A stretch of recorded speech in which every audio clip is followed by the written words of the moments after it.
位街坊大家好啊，我係 Kiki 啦，想睇別墅嘅街坊睇過嚟啦，首期50零個喺珠海北就可以攞低啦。呢度翻廣州大橋關口只需半個零鐘嘅。而家呢個花園睇到話非常之大，挖翻個泳池、魚池、假山、流水都非常之適合，無論話種花、種菜、種翻啲果樹，完全冇問題。而且咧喺呢邊仲可以做翻呢啲水景啦，呢邊可以做翻個涼亭 BBQ 啦啊！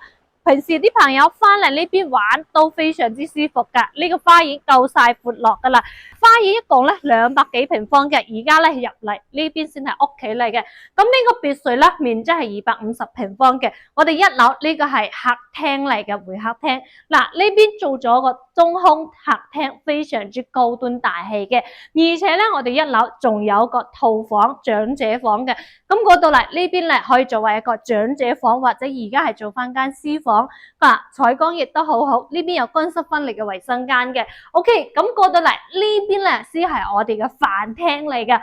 我哋嘅飯廳咧都好闊落，擺翻個大圓台10人位都冇問題，而且呢邊可以做翻一排嘅酒櫃嘅。當然呢邊仲有個中島台啦。咁喺呢度咧可以做翻一排嘅櫃嘅。過到嚟 L 型嘅廚房，無論話係中西結合嘅廚房都 OK， 夠晒闊落。呢邊仲有冰箱位嚟嘅。出到嚟呢一邊呢個位置咧，可以擺翻洗衣機、晾衣服啦。夏天落雨嘅話都唔使收衫噶啦，非常之方便嘅。咁呢個咧係我哋一樓嘅一個情況嚟嘅。咁而家帶大家落去負一樓睇下先。OK， 而家落緊負一。咁我哋負一樓咧就可以做翻個影音室或者 KTV 房都冇問題嘅，空間位置都夠。當然呢邊咧少不了個吧台啦，同埋酒櫃啦，去收藏啲名酒之類嘅。咁出到嚟呢一個位置咧，你亦都可以做翻個浴缸泡浴啦。隔籬呢邊個位置咧，仲有個桑拿房嘅，可以做翻個桑拿房。咁呢個咧就係負一樓嚟噶啦。咁我哋而家咧上翻2樓睇下先。咁而家咧我就上到嚟2樓啦，2樓咧做咗2個套間嘅，先嚟睇呢邊先。呢邊都係套間，雖然話客房啫，但係好大噶啦。喺呢邊都可以做翻一排嘅衣櫃啦。當然呢邊咧仲有我哋嘅衣帽間嘅，採光都好好，乾濕分離嘅衛生間啦。咁我哋2樓做咗2個套間嘛，對面咧仲有一個套間嘅。過到嚟呢邊睇下，呢一個套間咧採光陽光非常之猛嘅，2米嘅床啦，衣櫃位嗰邊乾濕分離嘅衛生間。咁過到嚟呢邊咧，當然仲可以做一排衣櫃，仲有書台啦。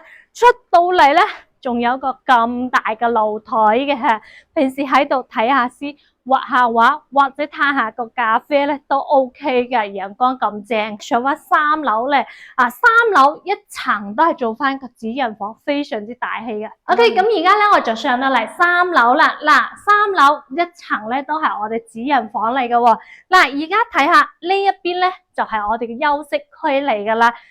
2米嘅大床啦，仲可以擺翻張 sofa， 其實仲可以擺個瑜伽墊，主人房都可以做翻個瑜伽啦。而且呢邊咧仲可以做翻個電視櫃，空間好闊噶啦。呢度咧呢一邊咧係我哋嘅衛生間主臥嚟嘅。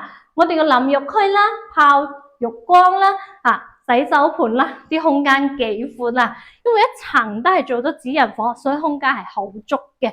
過到嚟呢一邊咧係我哋嘅衣帽間啦、梳妝台啦，跟住過到嚟呢一邊咧，又可以做翻一個私房啦。而且咧喺呢度上面仲有一間房嘅喎，相當於我哋有5個房間啦，幾乎都係套房嚟嘅。如果你話人多啲嘅話，仲可以想做多間房，其實呢個位置都夠晒足，可以做間房噶啦。咁咧呢個位置就位於我哋珠海北啦。首期咧只需50零個現樓，而且咧仲可以大裝修交付嘅。別墅一共係250平方啦，喺呢度翻關口咧只需半個鐘左右。我哋生活配套咧亦都係非常之成熟嘅。屋企門口咧只有我哋1+1嘅超市啦，可以滿足到晒我哋嘅生活所需啦。步行對馬路即係我哋街市啦、按摩特吉酒店之類嘅行街食飯睇一應俱全噶啦。步行3分鐘就有我哋香港嘅直通巴士啦，返香港各區交通都係非常之方便嘅。如果你對呢啲別墅係感興趣嘅話，記得開實幾件咯，帶你過嚟實地了解下。咁我哋下見咯，拜拜。